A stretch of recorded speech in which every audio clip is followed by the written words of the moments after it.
Cuma kalau ya, nggak ada mata kuliah sendiri, makanya untuk di tahun kalian ini, di angkatan kalian ini diganti menjadi current isu atau tren di sekarang ini. Bahkan pengabdian masyarakat unggulan pun di keuangan desa gitu ya. Sampai ada duta SDGs desa kemarinnya di PKN STAN. Dan ini merupakan salah satu program yang kemudian menjadi fokus STAN di tahun ini dan bahkan mungkin masih sampai tahun depan. Itu ya, kami membantu desa untuk mengelola keuangannya. Terutama kalau tahun ini fokusnya di BUM desa ya. Kalau tahun ini, tahun sebelumnya dari mulai ada dana desa itu di pengelolaan keuangannya, tapi kalau sekarang tahun ini di BUMDesnya. Karena BUMDesanya masih banyak yang kemudian kita bisa terjun ke sana. Seperti itu. Banyak banget ternyata ya lahan untuk kita belajar ya, lahan untuk kita belajar. 2 hari kemarin saya mendampingi rumah sakit, malah mendampingi rumah sakit yang hari Selasa itu terkait dengan ikut organisasi, sementara kemarin terkait dengan pembukuannya rumah sakit gitu ya di BLUD-nya. Dan hari ini kita akan bahas terkait dengan pengelolaan keuangan desa. Ini mungkin saya ada beberapa review terkait dengan proses dari awal, namun nanti tidak akan kita bahas semua tentunya. Kalau teman-teman bahasnya mungkin kemarin masih menggunakan yang Permendagri 113 ataupun 111 gitu ya. Namun untuk saat ini yang menjadi titikkan kita nanti di Permendagri 20 2018 saja. Karena untuk yang 113 ini sudah dicabut dengan adanya Permendagri 20. Ini yang kemudian menjadi dasar hukum pembelajaran kita gitu ya. Dari mulai adanya Undang-Undang Desa di tahun 2014 dan mulai efektif sebenarnya di tahun 2015 gitu ya. Dia nggak selesai-selesai, peraturan ini masih terus diperbaiki menyesuaikan dengan kondisi. Jadi ini nggak usah saya baca. Titik tekan kita ada di Permendagri 20 ini yang menjadi dasar kita untuk pembelajaran di Akomda ini.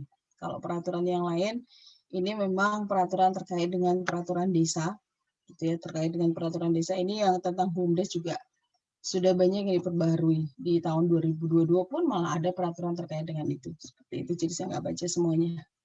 Nah, untuk pengelolaan keuangannya sendiri ini sebenarnya masih sama ya, antara di Permendagri 113 dengan 2014 yang dimaksud dengan keuangan desa adalah semua hak dan kewajiban desa yang dapat dinilai dengan uang, serta segala sesuatu berupa uang dan barang yang berhubungan dengan pelaksanaan hak dan kewajiban desa. Jadi kalau bisa dibilang sebenarnya keuangan desa ini merupakan miniatur dari keuangan negara sebenarnya. Namun anehnya di Undang-Undang Otonomi Daerah desa itu belum muncul. Jadi yang dimaksud dengan lingkup dari keuangan negara adalah APBN dan APBD, gitu ya. APBDes itu belum ada. Sampai sekarang belum ada pembaharuan lagi terkait dengan peraturan di otonomi daerah. Itu bukan ranah pembelajaran kita untuk hari ini gitu ya. Jadi silakan Anda nanti menggali sendiri terkait dengan itu. Jadi untuk keuangan desa belum ada perubahan dari segi pengertiannya, namun banyak sekali perubahan-perubahan terkait dengan asas yang digunakan, kemudian struktur pengelolaan keuangan desanya itu sudah banyak terjadi perubahan seperti itu. Nah, misalnya di keuangan desa ini dikelola berdasarkan asas-asas ini masih sama, transparan, akuntabel, partisipatif gitu ya, serta dilakukan dengan tertib dan disiplin anggaran. Ini sudah sangat dibuat sederhana. Namun masih banyak sekali kemudian yang yang belum melaksanakan prinsip-prinsip ini. Prinsip transparan misalnya, sangat dibuat simpel di daerah itu, yang dikatakan transparan itu bagaimana apa yang mereka sudah lakukan itu tolong disampaikan. Kalau di peraturan pelaksanaannya itu masih realisasi anggarannya itu dibuat seperti pamflet bukan pamflet spanduk lah ya, kemudian ditempel sehingga semua warga desa bisa melihat. Namun itu pun belum bisa dilakukan di semua desa.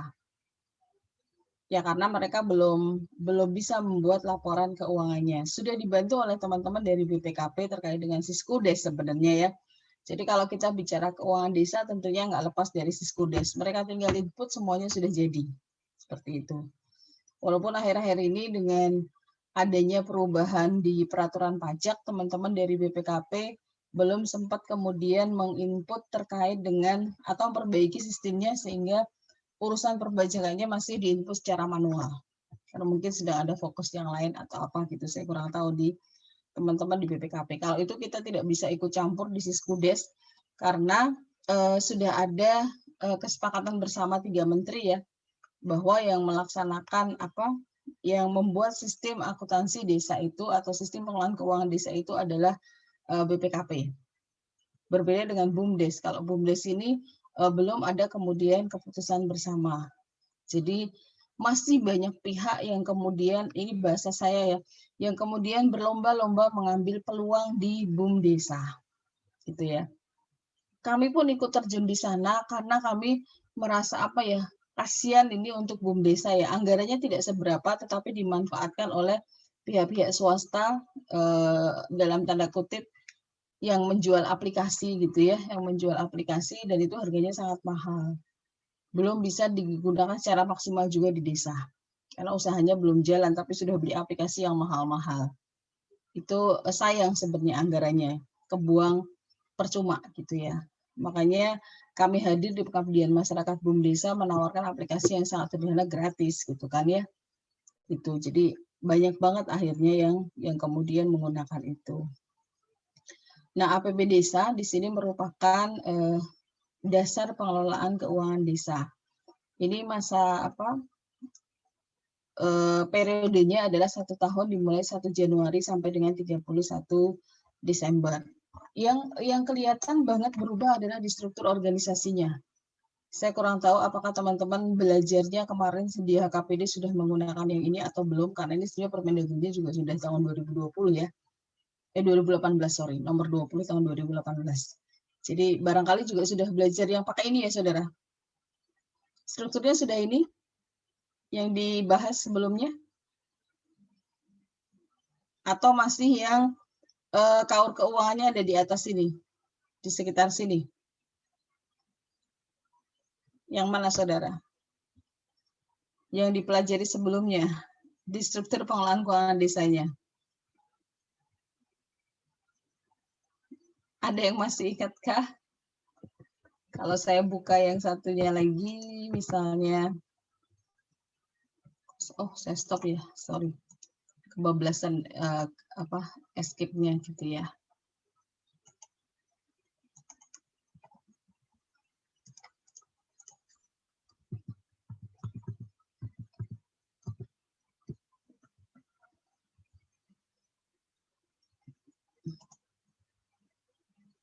Baru nambah 1 Mbak Justina, yang lain belum ada kabar. Iya Bu, belum. Sama sekali, emang nggak pernah kuliah pagi atau gimana? Ini jam 8 loh. Udah jam 8 loh. Atau memang sengaja memanfaatkan karena udah mau selesai, jadi nggak apa-apa lah nggak hadir sekali gitu ya. Nggak apa-apa juga, itu terserah kalian ya. Kalau biar nggak 100% lah kehadirannya, silahkan saja gitu ya. Jadi kalau yang dulu itu, di yang sebelumnya itu, strukturnya adalah kepala desa, kemudian di bawahnya sekdes, kemudian ini sekdes masih tetap, tetapi kemudian di sini kaur dan di sebelahnya lagi adalah bendahara. Di sini sudah tidak ada lagi kata bendahara di struktur pengelolaan desa. Kenapa? Karena bendahara sekarang dirangkap oleh kaur keuangan. Kalau saya melihat sebenarnya sih agak aneh ya ketika di sini ada kasih yang setara kedudukannya dengan kaur. Biasanya kasih itu di atas kaur gitu ya. Kalau eselonisasi kasih itu biasanya eselon 4, misalnya kaur itu adalah eselon 5. Tetapi di pemerintah desa ini belum melihat eselonisasi ya. Jadi di sini menggunakan kata kaur tapi disejajarkan dengan kasih. Ini yang tidak melaksanakan anggaran sih. Jadi di sini adalah kasihnya adalah pelayanan pemerintahan kesejahteraan. Sementara KAUR-nya adalah tata usaha dan umum, kemudian perencanaan. Seperti itu. Untuk apa? Strukturnya. Jadi yang akan kita pelajari lebih yang ke KAUR keuangan atau bendahara ini. Gitu ya, nanti di belakang Anda ya, Anda juga sudah belajar bagaimana cara membukukan bendahara. Di sana sebenarnya letaknya, letak pengelolaan keuangannya. Nah, kemudian karena perubahan di struktur tadi, tentunya tugas dari kepala desa juga menjadi berbeda. Jadi di sini kepala desa adalah PKPKD dan mewakili pemerintah desa dalam kepemilikan kekayaan milik desa yang dipisahkan. Ini sudah seperti PPKD kalau di Pemda, gitu ya. Dalam melaksanakan kekuasaan PKD, kepala desa menguasakan sebagian kekuasaannya kepada perangkat desa selaku PPKD. Pelimpahan sebagian kekuasaan PKPKD kepada PPKD ditetapkan dengan keputusan kepala desa. PPKD ini terdiri dari sekretaris desa, KAUR, dan KASI, serta KAUR keuangan. Yang anehnya lagi, biasanya ini PPKD ini biasanya diserahkan kepada sekdesnya. Jadi sekdes itu yang punya pengaruh penting di desa. Dan Anda coba nanti lihat kalau iseng mendata gitu ya, siapa sebenarnya sekretaris desa gitu ya. Sebagian dari sekretaris desa itu adalah istri dari kepala desa. Istrinya yang menjadi sekdes gitu ya. Jadi kayaknya ngurus desa udah kayak ngurus rumah tangga gitu ya. Karena sekdesnya bendaharanya tadi KAUR ini loh, KAUR keuangan ya, ini juga kadang dirangkap lagi oleh sekdes gitu ya. Jadi saya pernah belum lama ini saya datang ke sebuah desa gitu ya, benar-benar sekdes ini ya karena dia istri kepala desa ya benar-benar kita dijamu layaknya tamu di rumahnya saja, bukan di desa. Benar-benar seperti rumah tangga. Ada beberapa yang kebetulan pernah saya datangin, memang sekdesnya adalah ibu kepala desa, gitu ya. Kalau nggak sekdes ya KAUR keuangan. Nah itu, karena kan kalau bicara tentang pengendalian internet sendiri itu tidak bagus ya, tapi tidak ada larangan bahwa yang menjadi sekretaris desa ataupun KAUR keuangan itu nggak boleh istri kepala desa, itu nggak ada gitu ya. Jadi mungkin kalau di desa dipandang bahwa ya keluarga kepala desa lah yang kemudian paling bisa mungkin menjalankan fungsi-fungsi di desa misalnya, mau gimana lagi gitu ya, mau gimana lagi. Nah, dengan perubahan struktur tadi, tugas dari sekdes di sini juga menjadi berubah. Jadi sekdes di sini adalah mengkoordinasikan penyusunan dan pelaksanaan kebijakan APB desa. APB desanya ini dikelola oleh sekdes. Kemudian mengkoordinasikan penyusunan rancangan APB desa dan rancangan perubahan APB desa ini sampai 1, 2, 3 ini 4 masih terkait dengan APB desa. Jadi menyusun rancangan dan sampai dengan munculnya peraturan kepala desa tentang penjabaran APB desa. Luar biasa desa ini ya, benar-benar sampai adanya peraturan kepala desa tentang APB desa loh. Lingkupnya sangat kecil. Tapi sudah layaknya sebuah negara gitu ya, ada APB, ada anggaran pendapatan dan belanjanya seperti itu.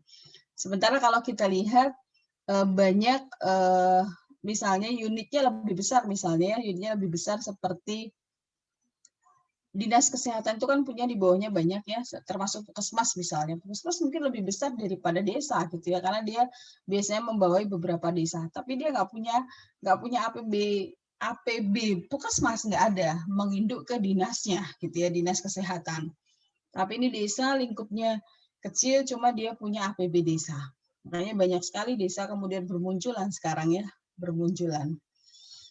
Walaupun peraturan desanya sudah mulai diketatkan kembali, jadi sudah tidak banyak yang kemudian berlomba-lomba menjadi kepala desa seperti awal-awal dana desa. Sekarang sih sudah mulai banyak yang tidak tergiur ke sana karena banyak yang sudah masuk itu ya penjara gitu ya terkait dengan pengelolaan dana desa ini. Jadi sebenarnya untuk sekdes ini memang bertanggung jawab terhadap keuangan desa sampai dengan di sini melakukan verifikasi terhadap DPA, DPPA sampai DPAL gitu ya. Kemudian rak desa, bukti-bukti penerimaan dan pengeluaran APB desa. Ini dipegang oleh sekretaris desa. Karena tadi KAUR-nya adalah berfungsi sebagai bendahara di bawah sekdes gitu ya. Ini untuk KAUR dan kasih keuangan. Yang berubah fungsi adalah KAUR keuangan tadi dalam menjalankan fungsi keuangan. Di sini KAUR keuangan memiliki NPWP atas nama pemerintah desa sekarang, bukan atas nama bendahara ya. Kalau dulu masih atas nama bendahara, sekarang adalah atas nama instansinya. Dalam hal ini adalah pemerintah desa.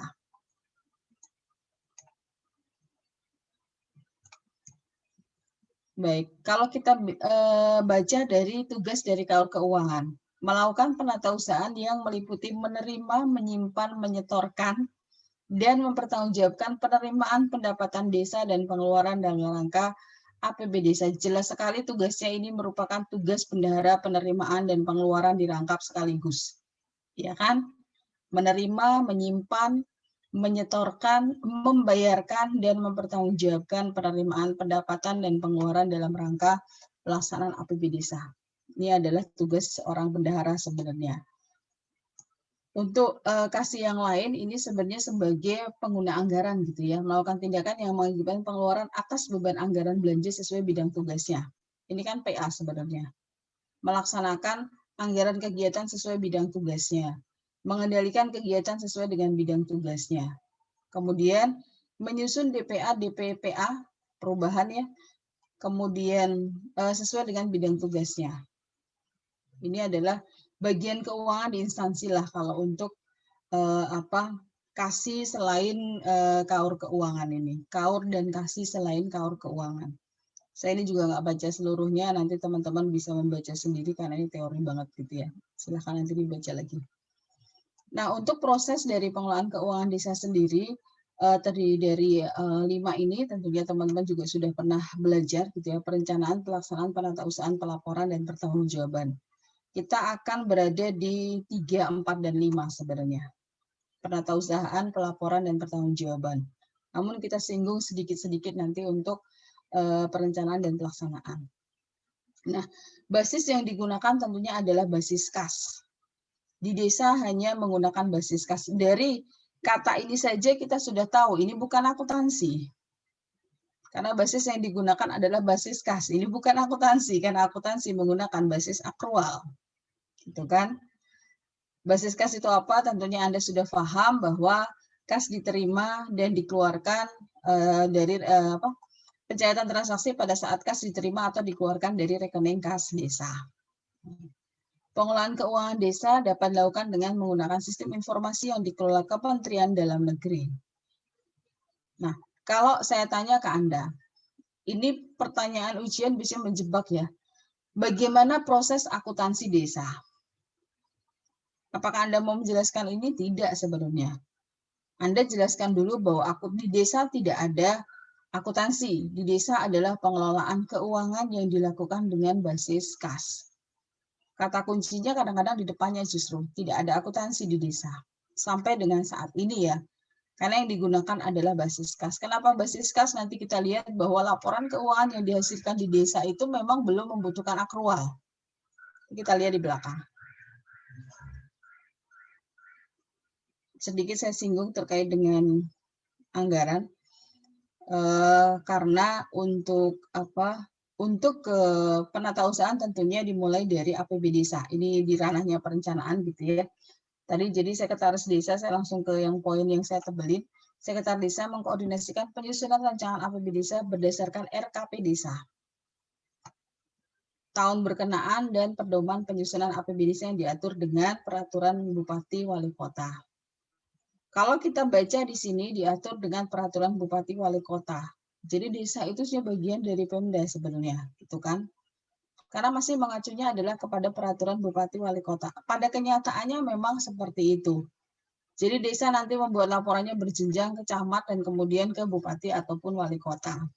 Namun di peraturannya sendiri belum pernah dibunyikan terkait dengan desa.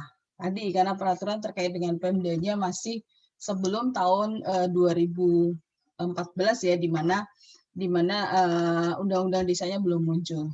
Jadi belum tercover di sana, tapi sudah dijalankan terlebih dahulu. Jadi materi muatan Perbup per wali kota sebagaimana dimaksud pada ayat 2 paling sedikit, nah ini mensinkronkan atau sinkronisasi kebijakan pemerintah daerah, kabupaten kota dengan kewenangan desa.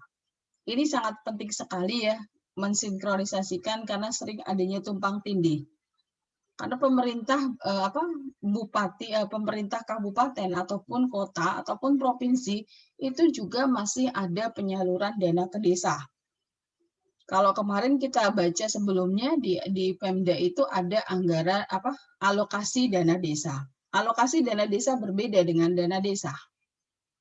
Masih ada lagi bantuan keuangan, gitu ya, dari pemerintah kabupaten ataupun kota. Jadi desa itu uangnya banyak sebenarnya.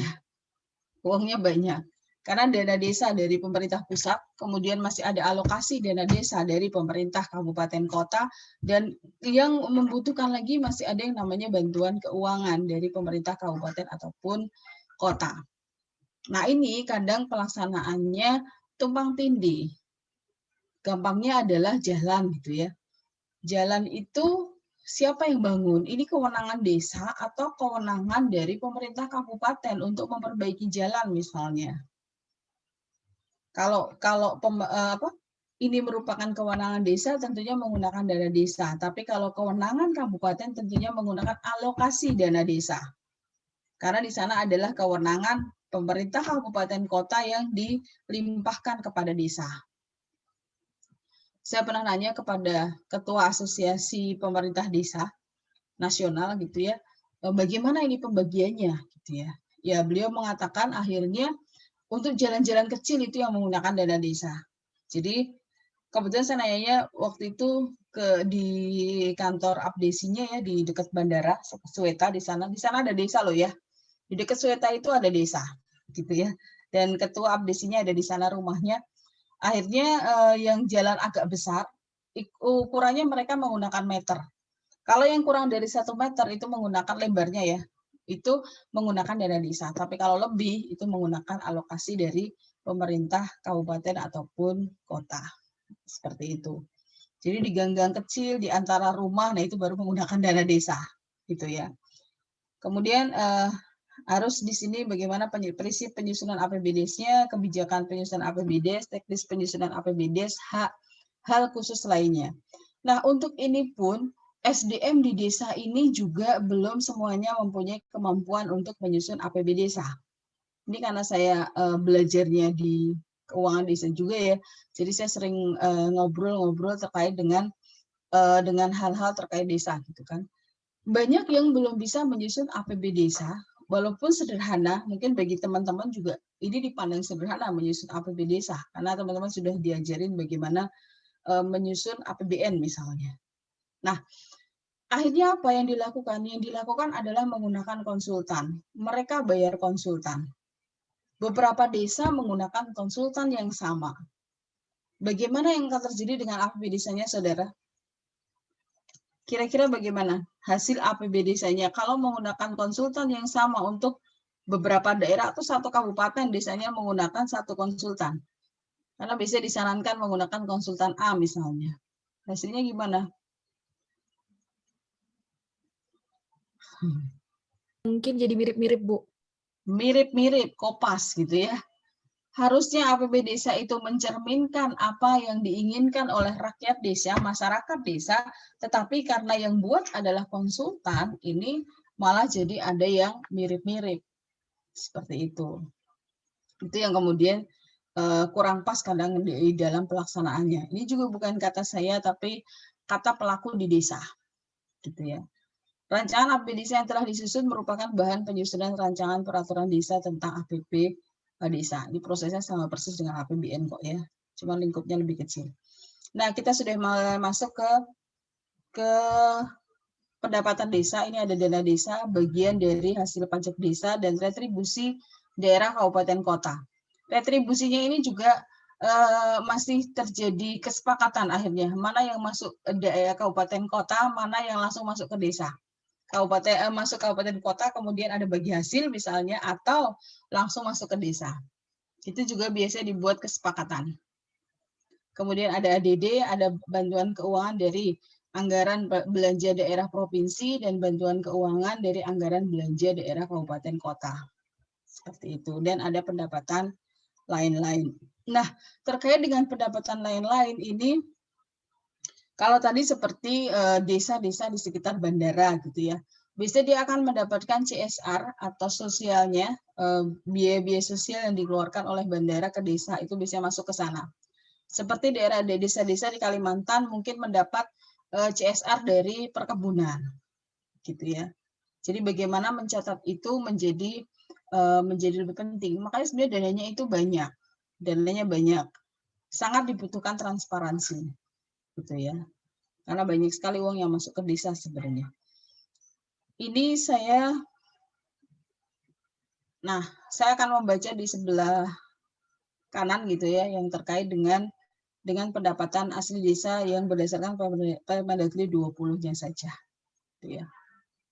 Ini memang ini untuk perbandingan sebenarnya ya. Cuman karena slide-nya saya bikinnya kayak gini, kalau untuk dipotong agak susah. Jadi di sini untuk PA desanya itu pertama dari hasil BUMDes. Ini sama ya antara 113 dengan 20. Kemudian tanah kas desa. Ini pun banyak kasus ya di desa gitu ya. Kemudian contohnya ini agak pribadi sebenarnya.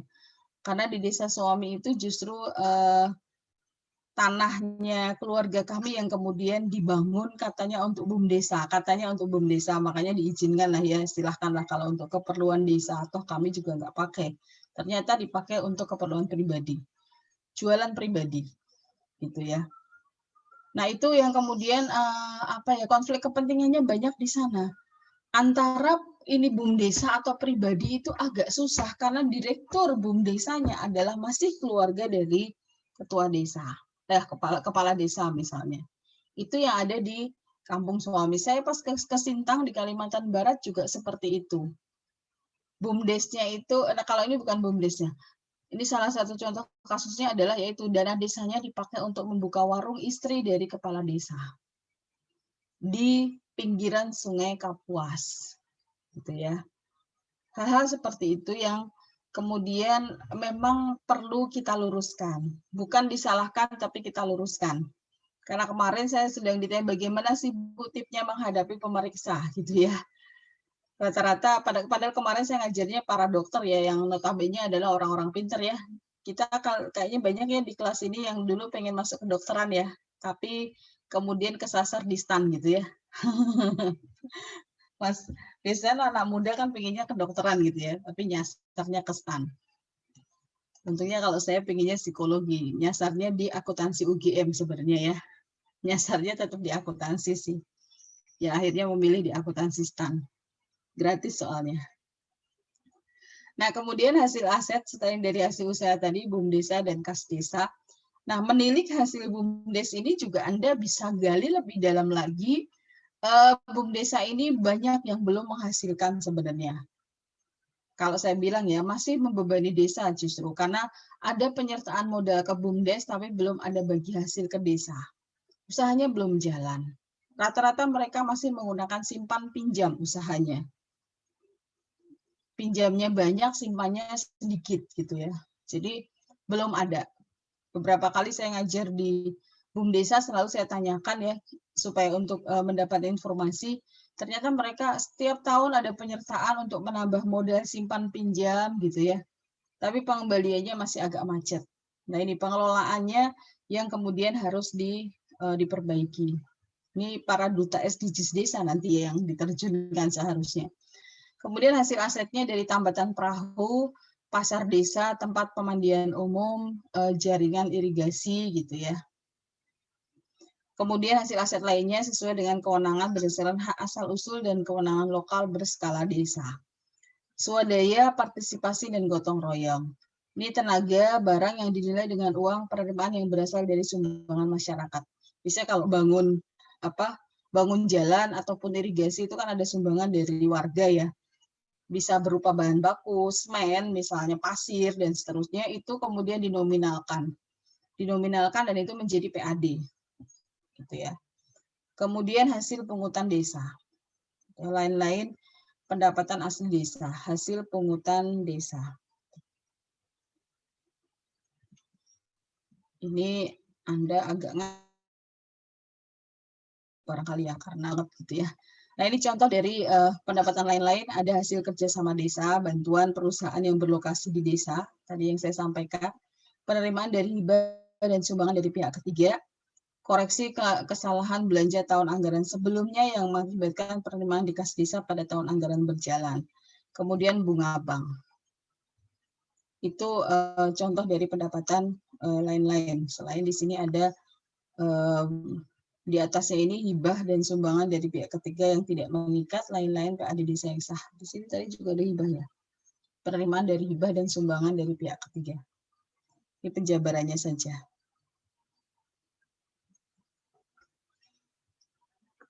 Jam berapa Mbak Justina? Belum jam 9 kan? Belum, Bu. Sudah lengkap belum Mbak? Tinggal kurang 2, Bu, kalau Ricky izin. Yang 2 udah ada kabar belum Mbak? Satunya belum, Bu. Satunya kenapa? Belum ada kabar, Bu. Kan kurang 2. Yang satu tadi sudah masuk, tapi kayaknya keluar karena jaringan, Bu. Oh. Iya. Bukannya harusnya kita 29 ya Mbak? Kalau semuanya 27, Bu. Oh, iya. Oh, kelas ini 27 ya? Iya, Bu. 27 berarti 28. 28 kurang Ricky, berarti 27. Iya, Bu. 27, 2 lagi. Oke. Nanti kalau sudah lengkap sebelum jam 9, kita ini dulu ya. Kita ambil untuk persensi dulu. Baik, Bu. Nah, berikutnya terkait dengan belanja desa.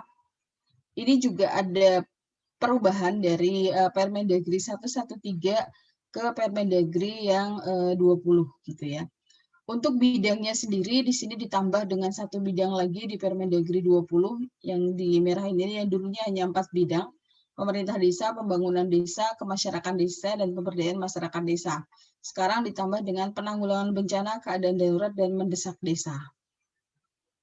Gitu ya. Tujuannya sih bagus supaya lebih cepat ketika terjadi sesuatu. Tapi nanti dana desa itu jadi habis ini. Sekali penanggulangan bencana di desa udah habis nanti dana desanya.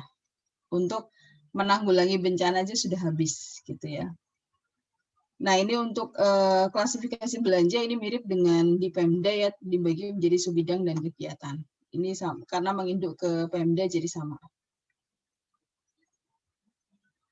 Ini bidang-bidangnya yang 5 tadi. Nanti Anda bisa baca sendiri. Untuk masyarakat desa itu apa saja, untuk pemberdayaan masyarakat itu apa saja, nanti silahkan dipelajari sendiri. Saya akan langsung masuk ke ini hanya untuk penomorannya. Jadi penomorannya itu ada 7 digit sebenarnya. Ini adalah untuk kode yang terkait dengan bidang subbidang kegiatan. 3 ini ya. 3. Kemudian untuk sampai ke kode rekening atau akun yang sering kita kenal ada 4 digit. Jadi kalau ditambah dengan bidang subbidang kegiatan ada 7 digit gitu ya. Karena kode rekening terkait dengan pendapatan dan beban pembiayaan, jadi 456 ya. Di desa itu ada 456 pendapatan, beban, dan pembiayaan. Itu 4 digit, jadi ada 7. Nanti Anda bisa, di sini ada contohnya sedikit yang saya kasih, tapi lengkapnya Anda bisa baca di Permendagri-nya. Kalau ini masih bisa Anda baca kok, nggak seperti yang di Pemda. Banyak banget gitu ya. Kalau di desa ini masih yang Permendagri 20 masih bisa Anda pahami. Masih 100-an halaman lah, kalau Pemda 700-an gitu ya, 700-an halaman gitu kan. Kalau ini masih bisa Anda pelajarin. Ini ya, jadi untuk kode rekeningnya nanti tinggal Anda baca saja yang ada di Permendagri-nya, namun susunannya nanti akan seperti ini. Ini tadi masing-masing bidangnya gitu ya, 1, 2, 3, 4, dan 5. Kemudian subbidangnya 1, 2, dan seterusnya. Kemudian ada kode 9. Tapi kalau di ujian sih, kalau kita karena kita sebenarnya mata kuliahnya akuntansi, kita akan lebih banyak menggunakan kode rekeningnya daripada kode bidang subbidang kegiatan ini. Lebih ke kode rekening saja yang 4, 5, dan 6 yang di bawahnya. Oh bukan, masih bawah lagi ya. Nah ini belanja juga ada tambahan, kalau dulu hanya belanja pegawai, barang jasa, dan modal, sekarang ada belanja tak terduga. Ini untuk menyeimbangkan dengan tadi ya, bidangnya kan ada bidang apa tadi yang tambahan baru? Bidangnya tambah baru apa, saudara? Yang paling akhir? Penanggulangan bencana, keadaan darurat, dan mendesak desa. Nah, ini dibarengi dengan munculnya satu belanja baru di pemerintah desa, yaitu ada belanja tak terduga. Apa saja kita coba lihat belanjanya. Belanja pegawai tentunya Anda sudah hafal di luar kepala gitu ya. Ini adalah gaji pokok sebenarnya. Gaji pokok dan tunjangan tetap. Jadi penghasilan tetap, tunjangan, penerimaan lain, dan pembayaran jaminan sosial sesuai dengan ketentuan peraturan perundang-undangan. Ini untuk belanja pegawainya. Barang dan jasa biasa ya, operasional pemerintah desa, pemeliharaan sarana prasarana, kegiatan sosial, operasi BPD, insentif rukun tetangga, rukun warga. Ini yang ngobrol dengan Ketua DPMD Kabupaten Tangerang, ini sedang dimintakan dari bantuan sosial karena dana desa kan kemarin diminta untuk BLT. Kalau untuk insentif rukun tetangga dan rukun warga dari dana desa lagi nggak cukup. Versi Ketua Abdesi gitu ya. Nggak cukup lah, masing-masing RT RW itu sekitar 300-an kali 12 kali berapa RT RW, habislah dananya. Dia waktu itu mengatakan itu karena insentifnya kalau dilihat dari satu RT satu RW-nya sangat kecil nominalnya. Tapi ini di kabupaten yang lumayan besar sehingga RT-nya banyak, RW-nya banyak. Jadi ketika dikalikan itu menjadi besar. Kalau satu RT-nya Allah cuma uang segitu misalnya. Cuma karena dikalikan desanya menjadi keberatan. Pokoknya akan dimintakan dengan bantuan keuangan tadi. Kemudian untuk belanja modal ini ada modal tanah, peralatan mesin, kendaraan, gedung, ini Anda sudah paham. Jalan, prasarana jalan, jembatan, irigasi, drainase, modal jaringan instalasi, modal lainnya. Ini dijabarkan sampai seperti ini ya kalau di desa. Nah, belanja tak terduga ini bukan merupakan kegiatan normal dari aktivitas pemerintah desa dan tidak dapat diprediksi sebelumnya. Tidak diharapkan terulang, berada di luar kendali. Ya, ini adalah bencana, gitu ya. Untuk belanja tak terduga. Untuk pembiayaan sendiri, ini kelompok pembiayaannya terdiri dari kelompok penerimaan pembiayaan dan pengeluaran pembiayaan. Penerimaan pembiayaan sama di Pemda, ada dari Silpa tahun sebelumnya, pencairan dana cadangan dan hasil pengelolaan kekayaan desa yang dipisahkan. Pengeluaran pembiayaan terdiri dari pembentukan dana cadangan dan penyertaan modal. Ini penyertaan modalnya bisa ke BUMDesa ataupun ke unit usaha yang lain, seperti itu. Walaupun banyak kan masih di BUMDesa ya. Nah, ini kalau untuk kode rekeningnya. Kode rekeningnya tadi saya sampaikan hanya pendapatan belanja pembiayaan. Kemudian di subjenisnya ini dimulai dari 1, nanti semoga di bawah ada contohnya, saya lupa. Kemudian objeknya, ada 4 digit nanti ya. Nah, kalau ini menggunakan angka 1, kalau ini yang terakhir nanti 01. Kita coba lihat nanti. Nah, ini contohnya. Dari rancangan APB Desa kita bisa melihat ya belanjanya. Kalau ini dari kode bidang subbidang tadi. Jadi 1 itu adalah penyelenggaraan pemerintah desa. Itu ya bidangnya, subbidangnya adalah penyelenggaraan belanja, penghasilan tetap, tunjangan dan operasional perkantoran.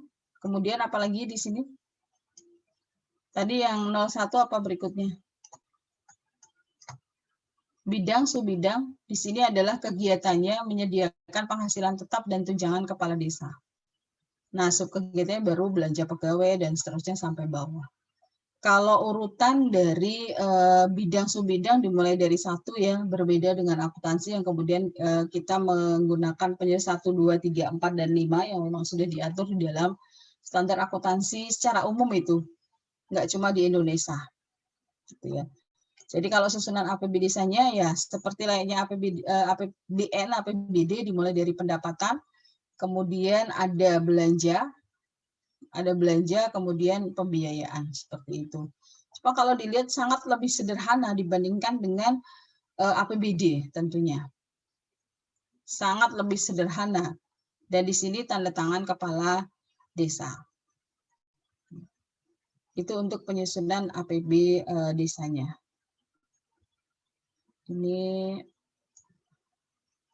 Nah, dari APB desa tentunya akan turun ke DPA gitu ya, yang menjadi dasar untuk kita melakukan kegiatan, itu adalah DPA. Dari APB desa turun menjadi DPA, kemudian DPA itu yang menjadi dasar untuk melaksanakan kegiatan yang kita rinci lagi dalam bentuk RAB-nya, POK-nya ya, petunjuk operasional untuk melaksanakan yang ada di DPA itu seperti apa. Itu dibikin RAB-nya setiap satu kegiatan. Seperti itu.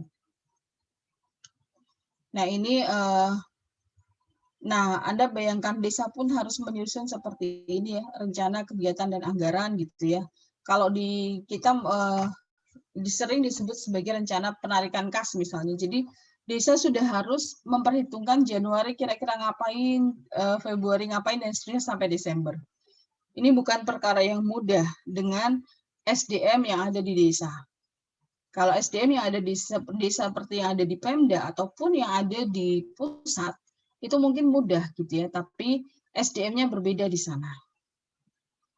Lingkupnya sangat kecil untuk mencari SDM unggul gitu ya. Karena APBD-nya desa ya ini juga kecil, nggak mungkin kalau kemudian mencari SDM yang unggul, terus karena membutuhkan biaya yang tinggi juga tentunya. Nah, ini untuk rencana anggaran biaya RAB-nya ya, isinya adalah nomor, urean, volume, harga satuan, dan jumlah. Ini seperti halnya biasa, mungkin teman-teman yang aktif di kampus sudah terbiasa melihat RAB yang dikeluarkan oleh PKN STAN. Kalau dananya dari STAN ya. Di BEM juga sudah mulai dirancang ya. Sejak Menteri Keuangannya Mas Alvan itu sudah mulai dirancang membuat RAB seperti di Kementerian Keuangan, karena menjadikan BEM sebagai miniatur dari Kementerian Keuangan. Saya nggak tahu apakah sekarang masih dilaksanakan atau tidak. Nah, rekening kas desanya, karena ada perubahan tanggung jawab tadi, kalau dulu rekening kas desa itu dikelola oleh bendahara, dan sekarang adalah dikelola oleh KAUR Keuangan. Jadi yang tanda tangan di sana adalah kepala desa dan KAUR Keuangan. Kalau sebelumnya adalah kepala desa dan bendahara. Bedanya hanya di situ sebenarnya. Dan ini harus dilaporkan ke Bupati Wali Kota untuk kemudian dilanjutkan ke Dirjen Bina Pemerintah Desa di mana ini? Bina Pemerintahan Desa di mana ini? Bupati Wali Kota melaporkan daftar rekening gubernur tembusan menteri melalui Direktur Bina Pemerintah Desa. Jadi desa ini banyak banget yang ngurusin ya. Ada Kementerian Keuangan, ada Kemendes PDTT, ada Kementerian Dalam Negeri gitu ya. Kalau Pemda kan jelas ke Kementerian Dalam Negeri, kalau desa ini yang ngurusin banyak banget. Itu. Ini untuk format dari rencana kas desa. Saya nggak usah bacalah, ini Anda nanti baca sendiri saja. Sama ini, saya akan langsung ke, sebentar.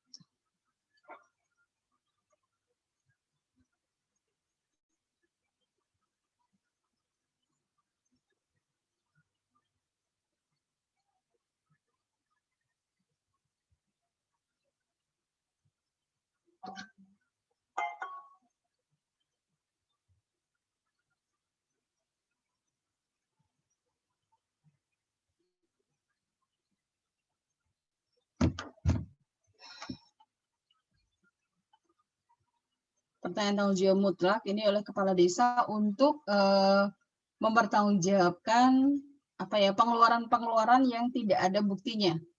Jadi harus ada pernyataan tanggung jawab mutlak dari kepala desa. Seperti misalnya saya sedang ditugaskan keluar kota dan ternyata tiket saya hilang misalnya.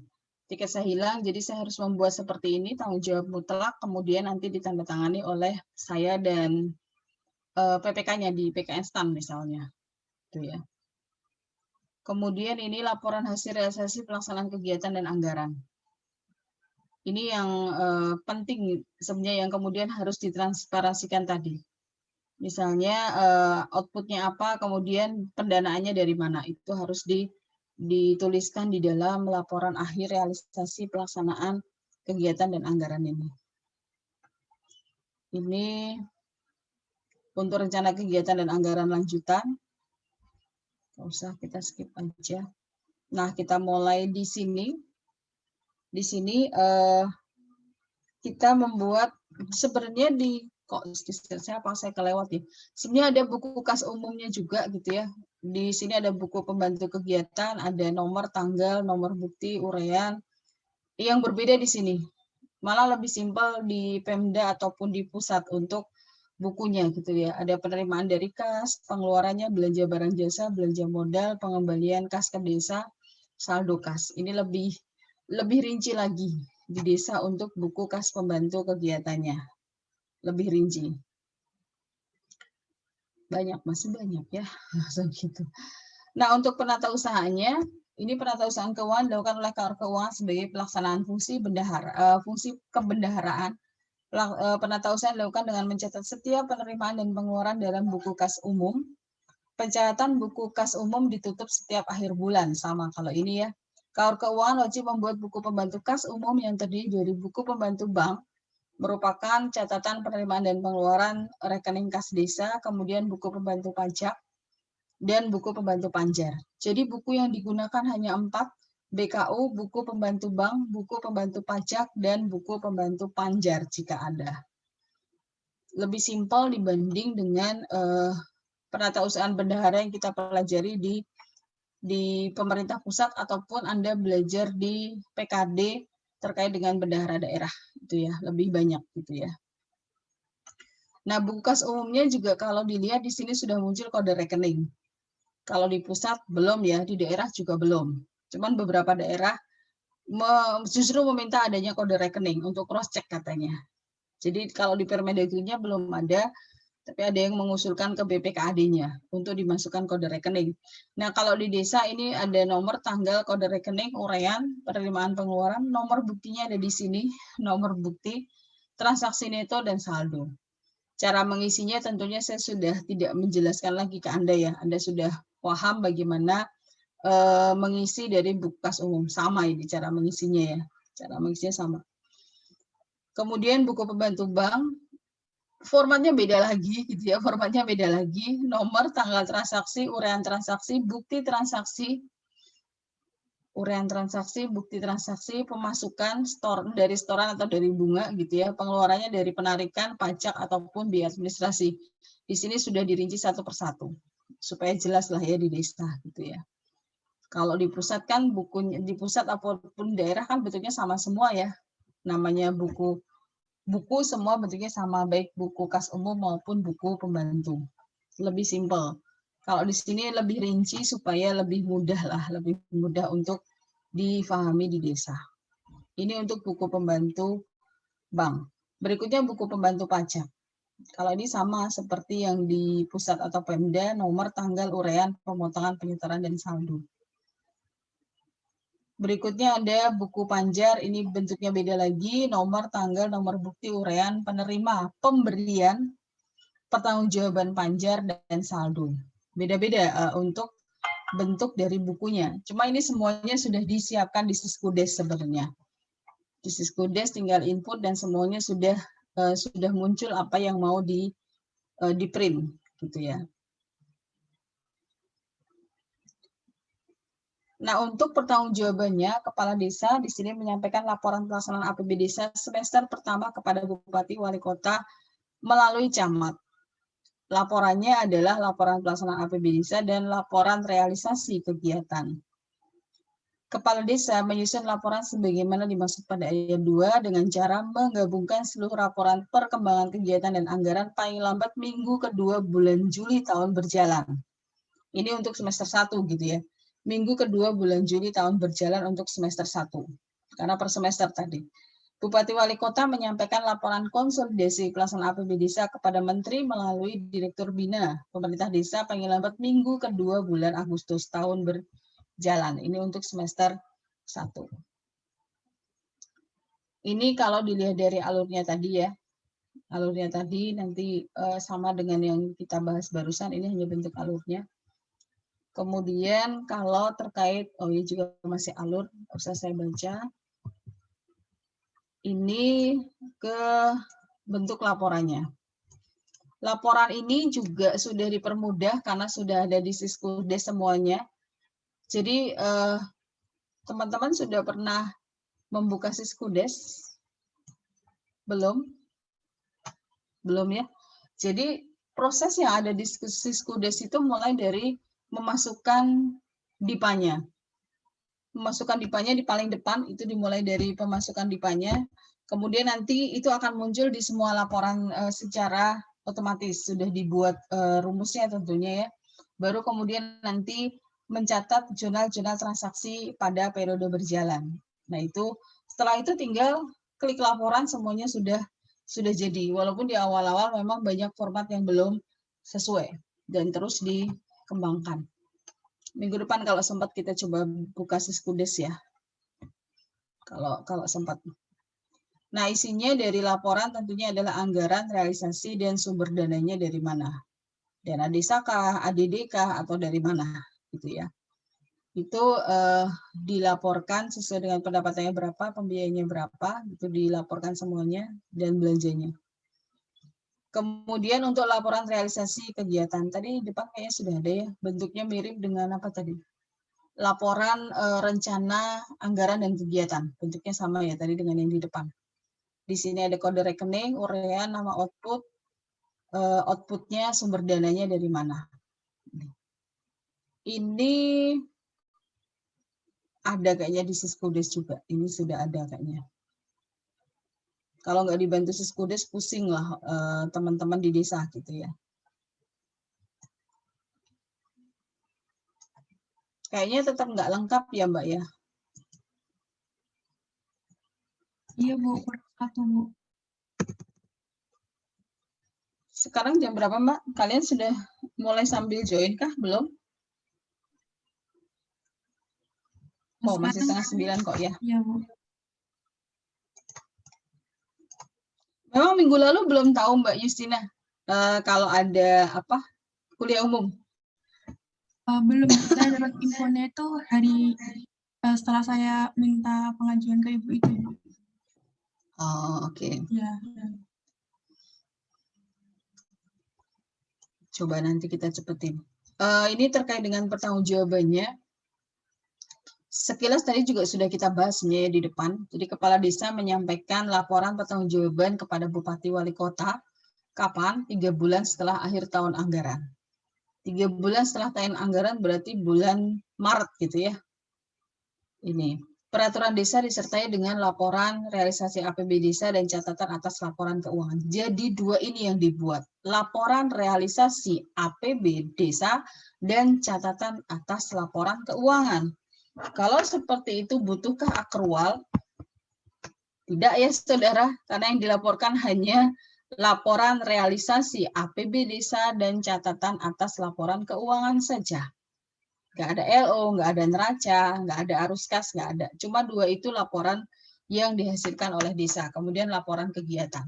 Gitu ya. Kalau kita lebih ke dua ini. Di akuntansi itu hanya dua ini sehingga ya memang tidak membutuhkan akuntansi sebenarnya, ini cukup dengan pembukuan saja untuk realisasi. Seperti itu. Nah, laporan pertanggungjawaban merupakan bagian dari laporan penyelenggaraan pemerintah desa akhir tahun anggaran. Bupati Wali Kota menyampaikan laporan konsolidasi realisasi pelaksanaan APB Desa kepada Menteri melalui Direktur Jenderal Bina Pemerintah Desa. Paling lambat minggu kedua bulan April. Minggu kedua bulan April berarti waktunya hanya 2 minggu ya untuk konsolidasi. di Pemdanya. Kemudian laporan diinformasikan kepada masyarakat melalui media informasi. Kalau di awal-awal memang tadi yang saya bilang masih menggunakan spanduk atau big drop gitu ya, ditempel di depan kantor desa sehingga semua masyarakat desa itu bisa melihat bagaimana realisasinya. Kalau sekarang mungkin medsos bisa ya, desa juga sudah banyak yang punya web misalnya, jadi bisa di sana.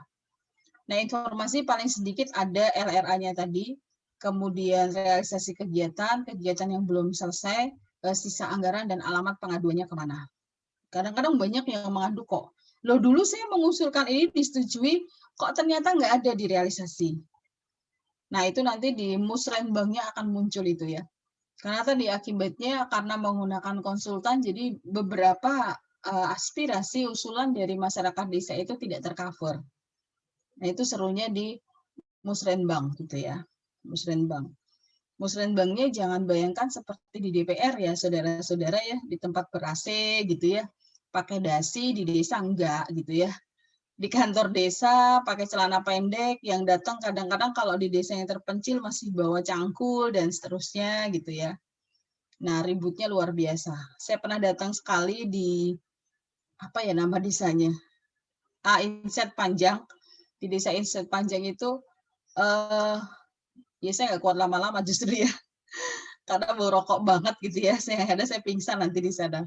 Karena nggak terbiasa bau rokok, di rumah bebas rokok, jadi begitu bau rokok saya rasanya mau pingsan. Jadi saya menjauh dari itu karena yang datang dari berbagai macam. Cuma kebetulan dikasih kesempatan untuk datang melihat secara langsung bagaimana proses dari Musrenbangdes. Luar biasa ya. Lebih apa ya? Mungkin lebih teratur di DPR gitu ya. Mereka ributnya ribut elegan gitu ya. Ributnya ribut elegan.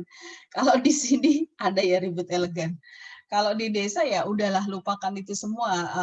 Rame ya bisa rame karena di sana banyak warna ya. Di desa kan juga banyak warna ya. Merah, hijau, kuning dan seterusnya. Dan seterusnya. Nah, tadi yang dibuat dua kalau di kepentingan akuntansi kita yaitu LRA dan caleg saja. LRA dan caleg yang dibuat. Nah, ini proses pertanggungjawabannya ya. Tadi dari kepala desa di 3 bulan sebelumnya kita bacanya dari bawah, laporan program pemerintah Pemda masuk ke desa, laporan realisasi anggaran dan laporan keuangan. Menjadi perdes dilaporkan ke camat ke wali kota bupati untuk dikonsolidasikan, kemudian dilaporkan ke Dirjen Bina Marga di minggu kedua bulan April. Ini yang sebelumnya sudah kita baca. Ini hanya ilustrasinya saja.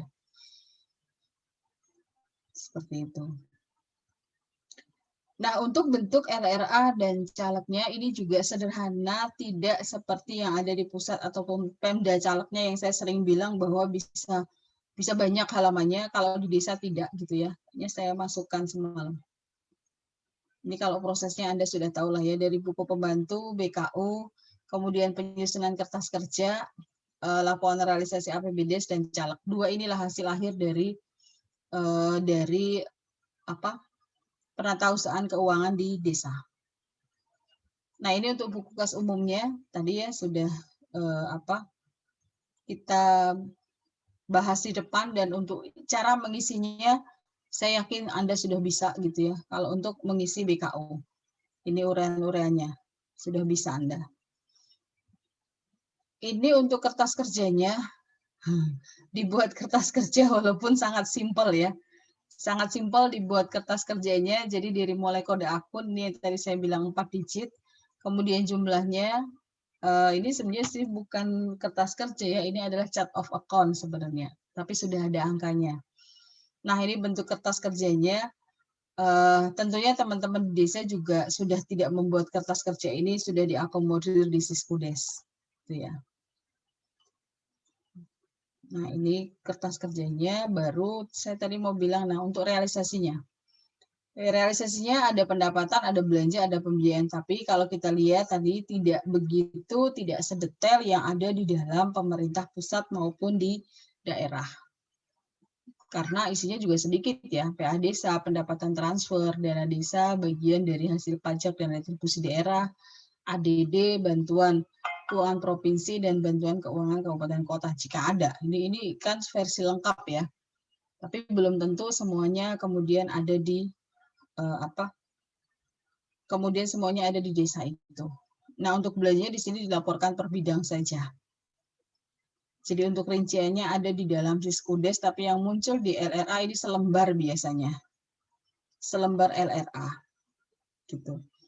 Nah, untuk calegnya, simpel calegnya, informasi umum tetap, tapi kan isinya memang sedikit ya, hanya kepala desa, sekdesnya siapa, bendahara.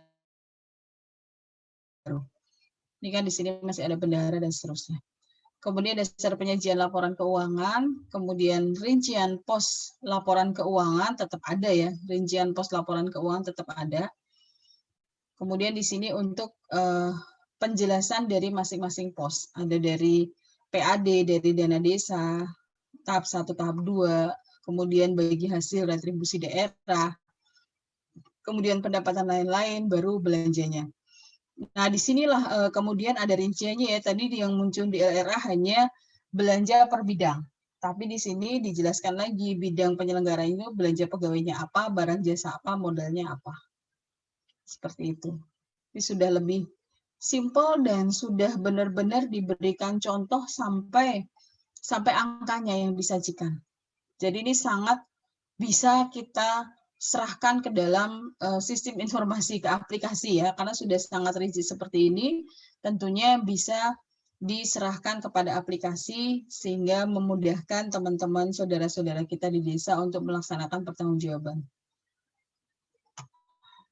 Ini rincian-rinciannya saja.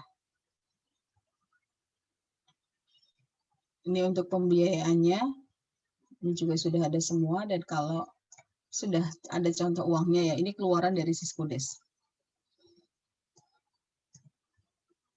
Nah, tapi walaupun nggak ada neraca, di calegnya adalah ya untuk penjelasan terkait dengan aset desa. Ada ya di sini. Nggak ada neraca, tapi di sini ada aset desanya dari tanah, peralatan mesin, kendaraan, gedung, dan seterusnya sampai bawah. Itu tetap disajikan di dalam caleg. Tapi tidak kemudian disajikan di dalam neraca. Ini kan isinya isi neraca sebenarnya. Kemudian penyertaannya di BUMDes ataupun yang lain ditulis berapa. Nah, itu saudara, ini contoh transaksinya, nanti Anda bisa pelajari sendiri.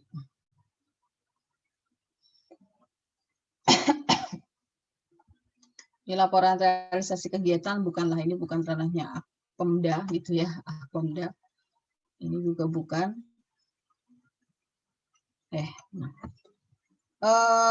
Ini summary saja sih ya. Yang terakhir ini adalah summary saja bahwa peraturan Bupati terkait dengan desa ini minimal harus ada 9 hal ini. Kewenangan desanya gimana, pengadaan barang dan jasa di desa seperti apa. Sampai saat ini kan belum ada yang khusus untuk desa ya, cuma diharapkan desa itu menggunakan swakelola untuk mengoptimalkan sumber daya yang ada di desanya masing-masing. Kemudian standar harganya, karena misalnya di desa satu dengan desa yang lain itu harganya berbeda. Kadang-kadang desa itu memilih kemudian lari ke desa yang lain. Jadi optimalisasi desanya kadang dikesampingkan. Gitu. Kemudian alokasi penyaluran dana desanya, pengalokasian dan penyaluran alokasi dana desa termasuk pengaturan mengenai siltap dan tunjangan, penghasilan tetap dan tunjangannya. Ini sudah ada rumus-rumusnya dari DJPK terkait dengan pengalokasian dan penyaluran. Itu sudah ada rumusnya. Bagi hasil pajak, ini ada di peraturan daerah, penyusunan RPJM desa dan RKP desa, tata cara penyusunan APB desa dan pengelolaan aset desa. Ini yang sekarang sedang digalakan. STAN juga turun ke pengelolaan aset desa. Gitu ya, turun di sana untuk mengambil peran untuk pengelolaan aset desa.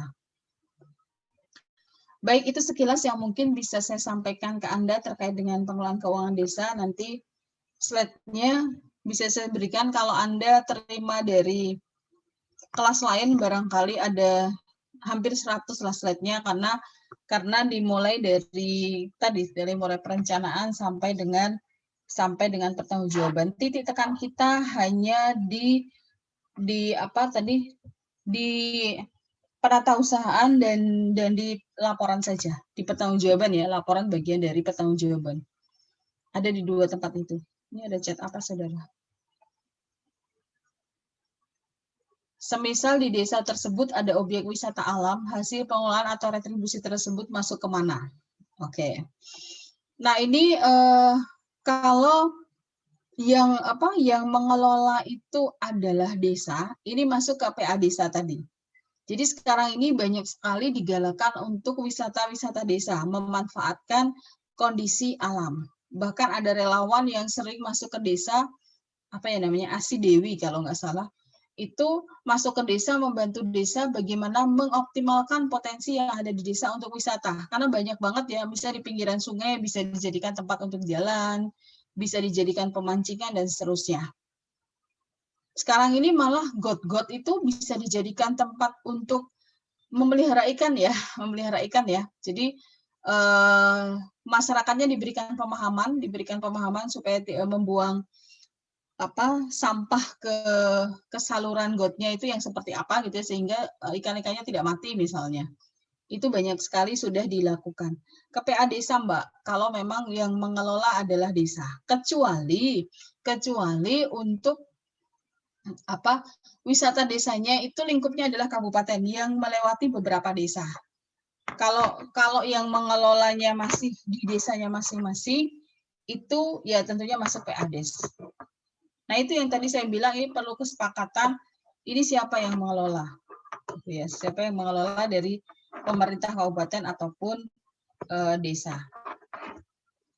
Itu Mbak Rebecca. Yang lain?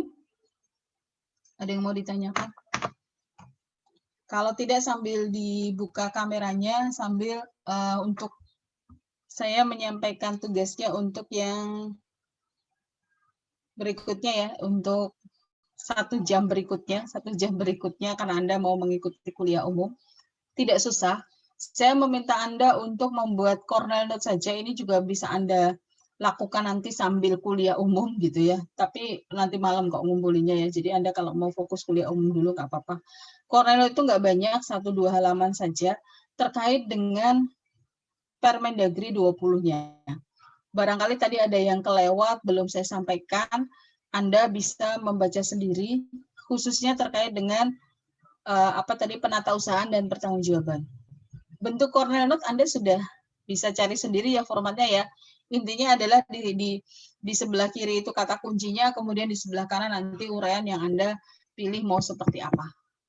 Silahkan Cornell Note-nya bentuknya boleh Anda tulis tangan ataupun Anda ketik, silahkan saja. Nanti dikumpulkan. Ini cara saya memaksa Anda untuk membaca sendiri sebenarnya ya. Cara saya memaksa Anda untuk membaca sendiri. Minggu depan, karena sebenarnya minggu lalu saya bilang ya kemungkinan hari ini kuis gitu ya. Tapi karena Anda juga ada kuliah umum, kemudian juga ada yang kelasnya pindah besok dan seterusnya, akhirnya kuisnya nanti di pertemuan terakhir saja. Jadi di pertemuan terakhir besok kita akan lakukan kuis ya, tentunya ada teori dan ada praktek. Ada pertanyaan lagi? Di chatnya kayaknya masih dari Rebecca. Belum ada ya. Zeferino, Rosalina, Indah, Noval, Rebecca. Rebecca nggak bisa dibuka ya? Tolong dibuka dulu.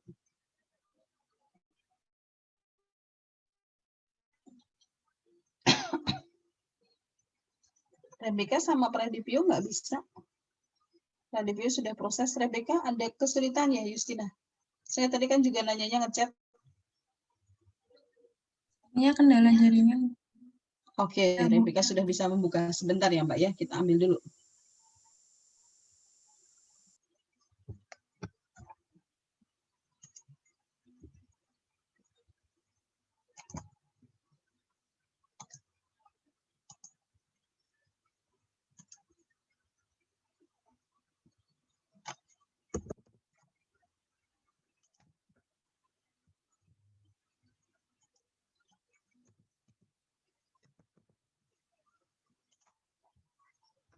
Jadi siapa yang nggak masuk nih Mbak? Coba saya cek untuk 26.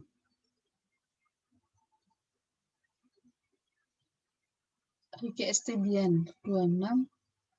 Oh, masuk semua ya Mbak, berarti selain Riki ya? Ya Justina. Harusnya 27, Bu. Harusnya 27. Satu siapa?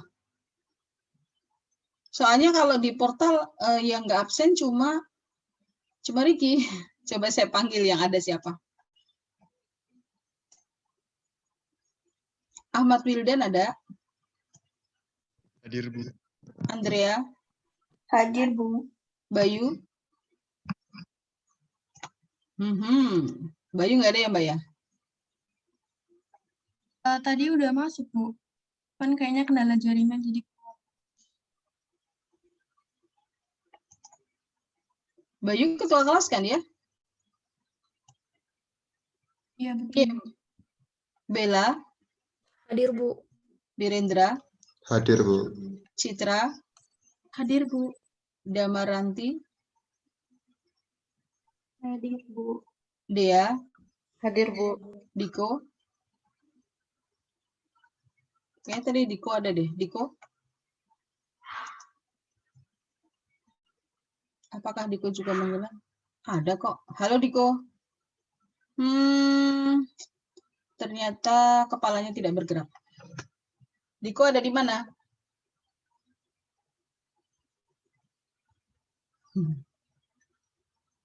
Halo Diko.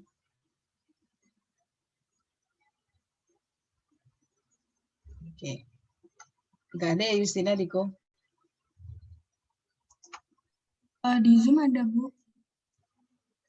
Di Bu, Zoom ada, tapi maaf, itu... Bu. Ini Diko katanya Zoom-nya nge-lag gitu, Bu. Oh, Zoom-nya nge-lag. Soalnya itu mukanya ternyata nggak bergerak.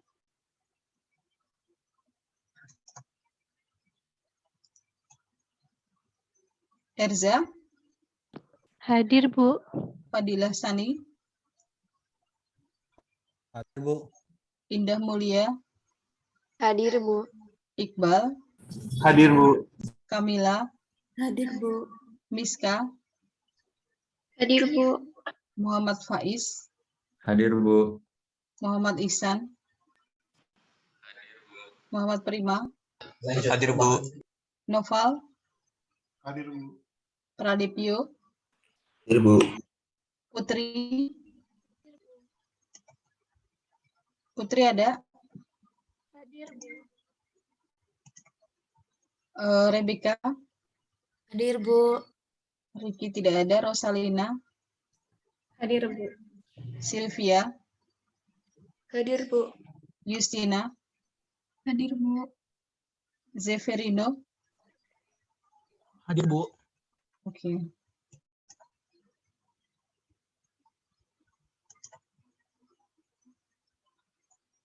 Diko sudah kembali. Ini Diko kayaknya mic-nya nggak dimatiin. Oh ya teman-teman, berarti ini sudah ya. Teman-teman berarti Riki karena ketua kelasnya nggak ada. Riki untuk hari ini terpaksa kita anggap nggak masuk ya, karena sama sekali nggak join ya saudara. Gitu ya Justina.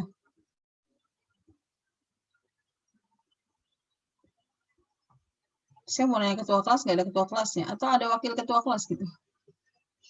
Ada wakilnya, Bu. Siapa Mbak? Faiz. Faiz? Gimana Faiz? Udah dihubungin tapi ini, Bu. Riki lagi di pesawat. Riki dalam perjalanan ke Bintaro. Dia nggak ada bilang ke saya, Bu. Oh, yaudah nggak apa-apa lah Mbak, sekali kan masih aman ya. Atau mau gimana? Saya sih ngikut ya. Karena nggak join sama sekali. Ini sebenarnya Bayu dari tadi saya juga nggak lihat loh Mbak. Tadi sempat join ya?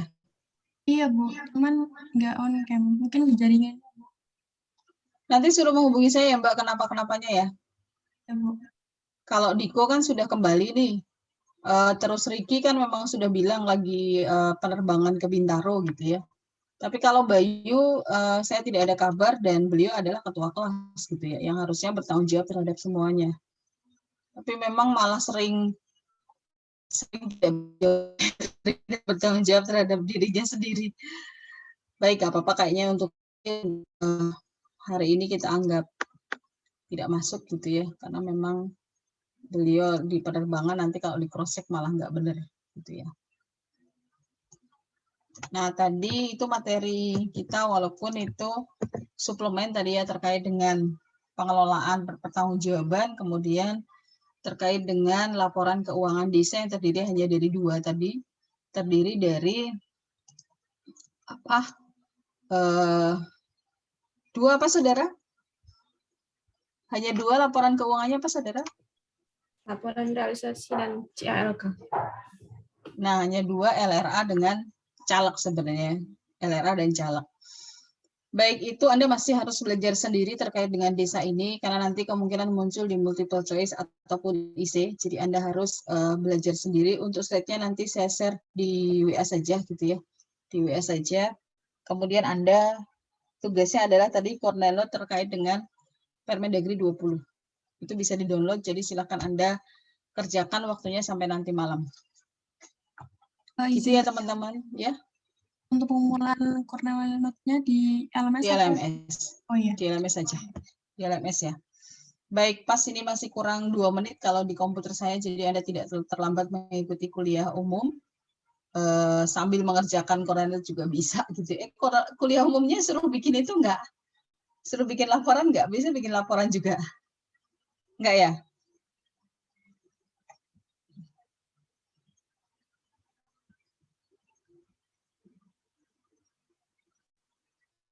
Oke.